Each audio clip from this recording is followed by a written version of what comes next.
পঞ্চমীর দিন আমি, আমার মা, আমার কিছু দিদি, আমার বোনজি, আমার কিছু আত্মীয় স্বজনরা আমরা বেরিয়েছিলাম কলকাতা ঠাকুর দেখতে। আমরা গেছিলাম হচ্ছে শ্রীভূমি।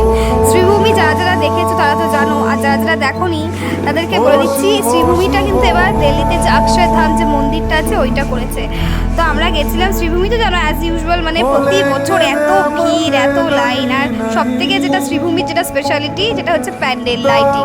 তো অনেকক্ষণ ধরে আমরা অনেক পেছন থেকে লাইনে দাঁড়িয়ে দাঁড়িয়ে প্যান্ডেল দেখতে দেখতে, মানে সরি প্যান্ডেল না, লাইটিং দেখতে দেখতে ফাইনালি আমরা পৌঁছালাম। তো খুব সুন্দর করেছে বাইরে থেকে প্যান্ডেলটা, এত সুন্দর, মানে যারা যারা দেখেছে তারা তো জানোই। আর এবার মানে পুরো সিলভার গয়না দিয়ে মাকে সাজিয়েছে, মায়ের মূর্তিটা মানে খুব সুন্দর হয়েছে, ভেতরে ঝালর টালর ডেকোরেশন। তারপর ওখান থেকে বেরিয়ে মা একটু পান খেলো, তারপর আমরা একটু চা খেলাম, চা আর বিস্কিট। তো চা খাওয়ার পরে আমার ইচ্ছা হলো একটু ফুচকা খাওয়া, একটু ফুচকা খেলাম, আমি খেয়েছিলাম আর কেউ খায়নি। তারপরে ওখান থেকে আমরা আর একটা জায়গায় গেছিলাম দমদম পার্ক। তো এত গরম, তো আমি একটু কোল্ড ড্রিঙ্ক খেলাম। এবার দমদম পার্কে ওখানেও গিয়ে কি ভিড়, তো আমরা অনেকক্ষণ ধরে হাঁটতে হাঁটতে লাইনে দাঁড়িয়ে দাঁড়িয়ে গেলাম, আমি মা সবাই মিলে।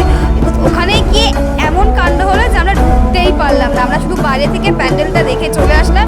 ভেতরে ঢুকে যে প্রতিমা দর্শন করবো, এত ভিড়, এত লাইন, আর যেতে পারলাম না। তো যাক, একটু মন খারাপ হয়ে গেল, ওখান থেকে চলে আসলাম। তো ওখানে গিয়ে আমরা একটা রেস্টুরেন্টে খেতে বসলাম। মা খেলো চিকেন বিরিয়ানি, আমি খেলাম মিক্সড চাউমিন। তো খিদে পেয়েছিল, তো যা খেয়ে দিয়ে বাড়িতে এসে আবার আইসক্রিম খেলাম। তো আমি আর এসে ভাত টাত খাইনি, আমার পেট ভরে গেছিলো। তো খেয়ে এইভাবে দিনটা শেষ করলাম। Okay guys, by.